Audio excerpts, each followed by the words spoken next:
At 47 years old, Barack Hussein Obama, who was a senator then, was sworn in, I think on the 20th of January 2009, at the age of 47. Take notes. He was already a senator.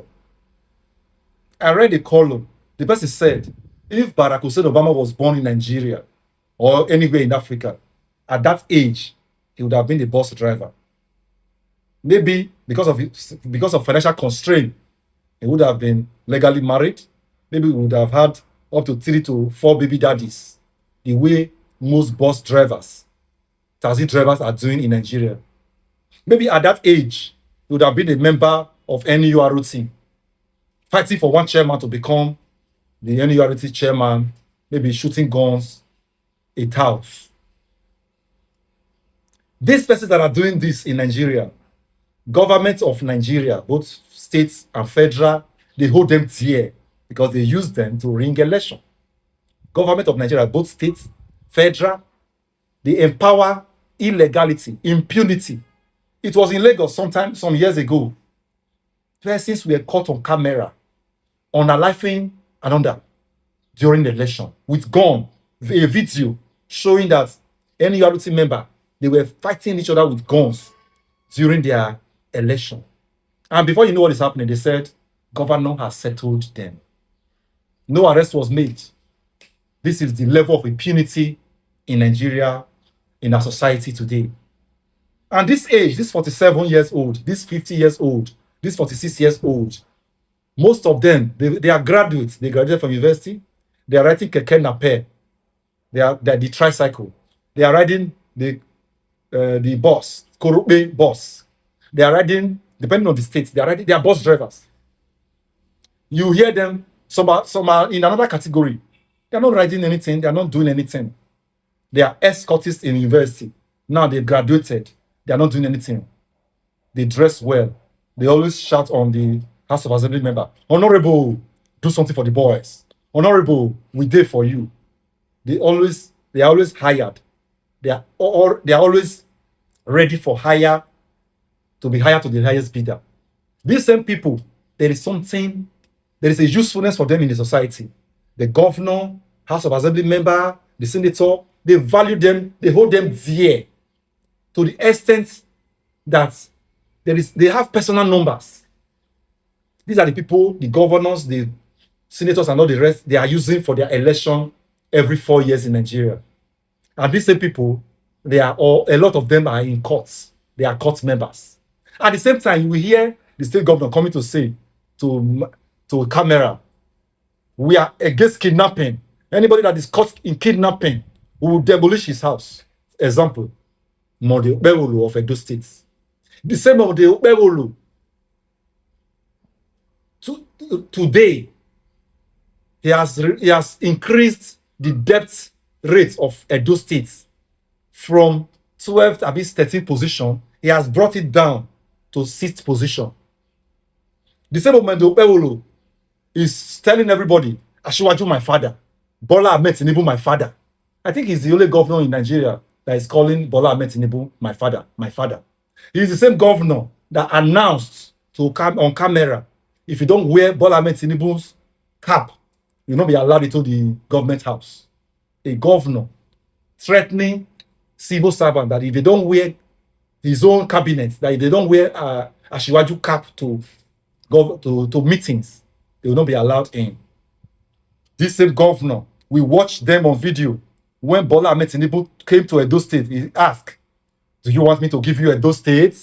They all said yes. He promised them, I will give you Edo State. We all saw how the election played out. We all saw the overzealousness of that governor.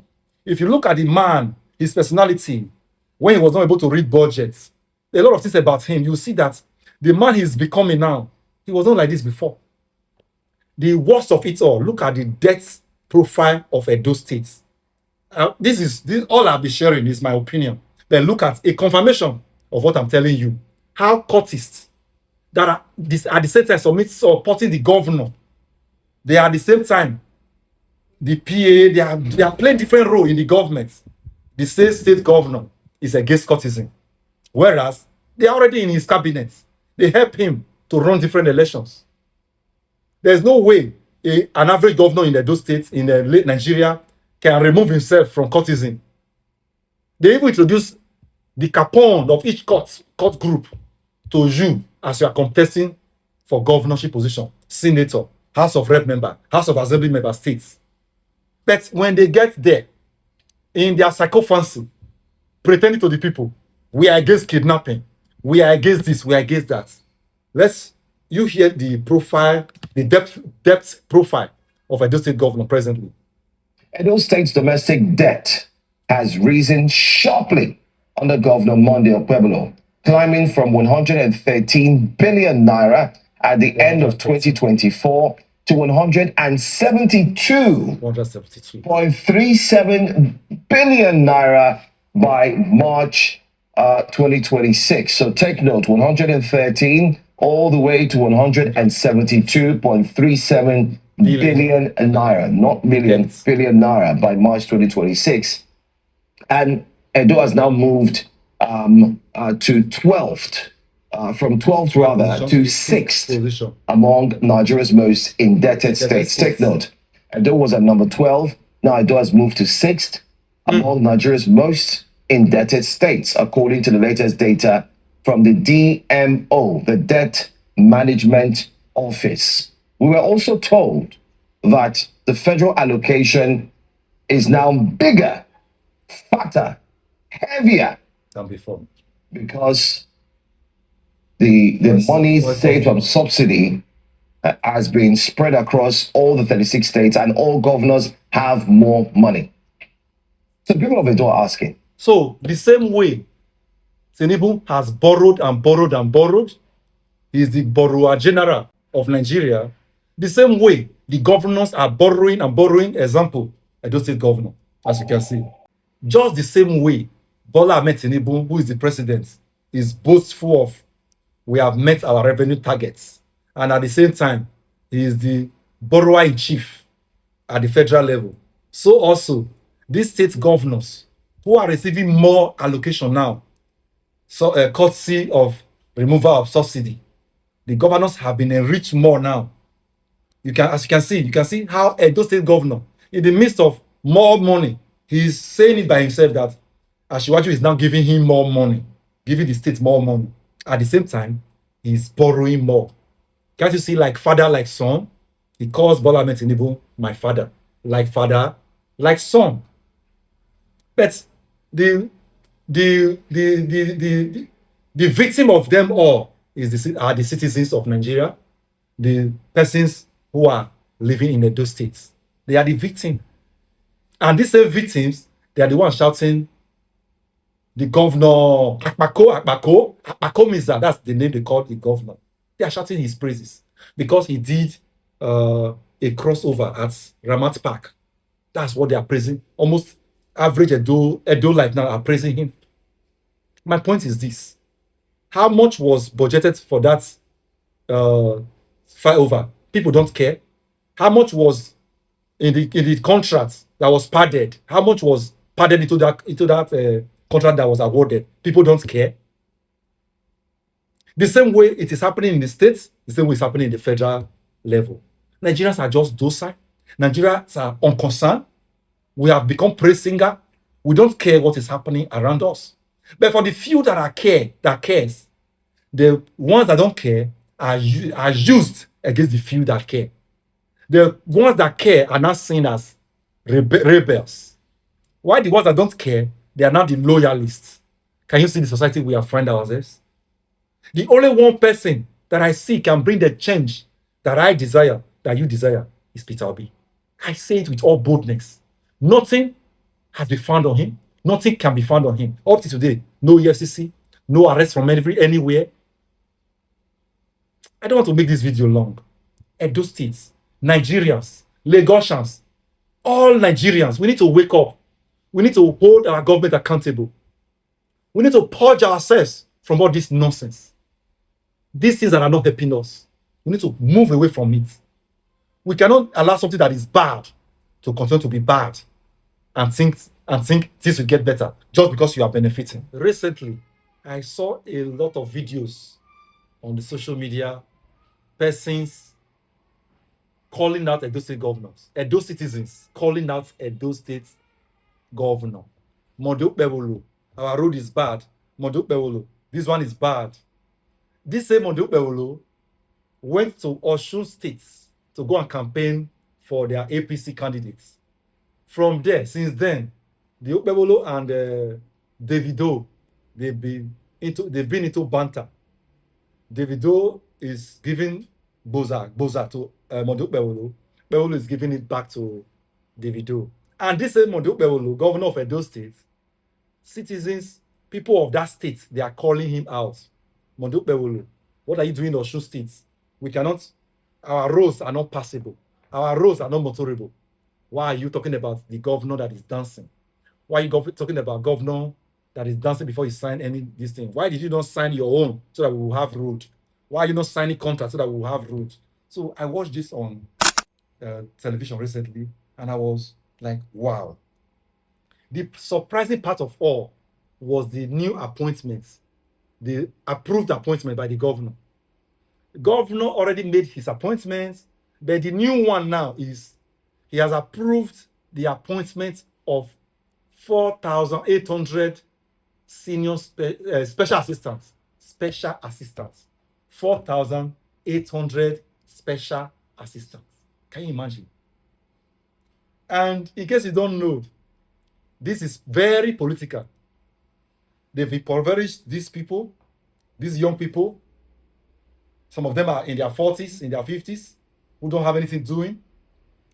During Obaseki appointed about 190 something. He was paying them 50K monthly. We don't know how much Ubewolu will pay them now, because he has upped his own to 4,800.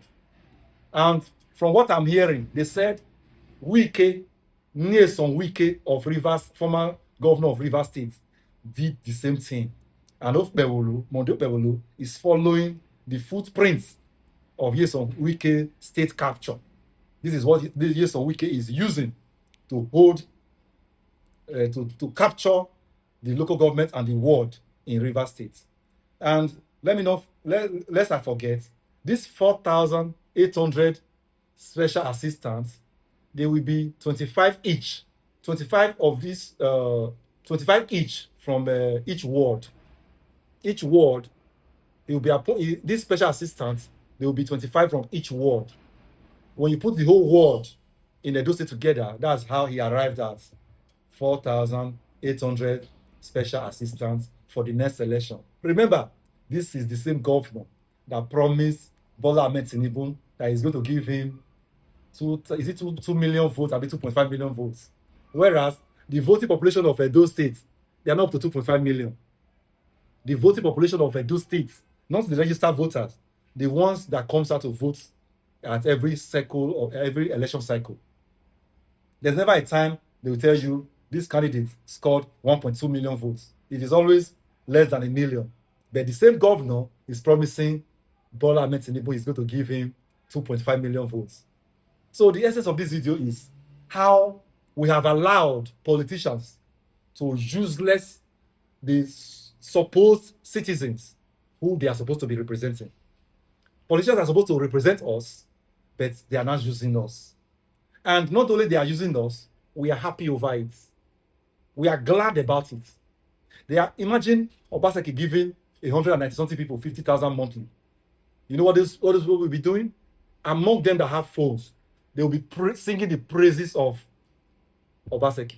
The same way, very soon, 4,800 new Edo citizens of Edo State will be singing the praises of Okpebolo. Whereas things are not getting better. Okpebolo is the Borough General of Edo State. White Tinubu is the Borough General of Nigeria, Borough-in-Chief of Nigeria. Nigerians, with this video, I'm telling all of us, we need to wake up. We need to face what is facing us. We need to face our problem. The petty thief is not our problem. Our problem is the same politicians that are using us that we are praising every day. If we don't do it, our children, our own children, we inherit this same problem. The better we change our ways, the better for us. The earlier we change our ways, the better for us. Once again, my name is Barrister Oseobo. Thank you for watching.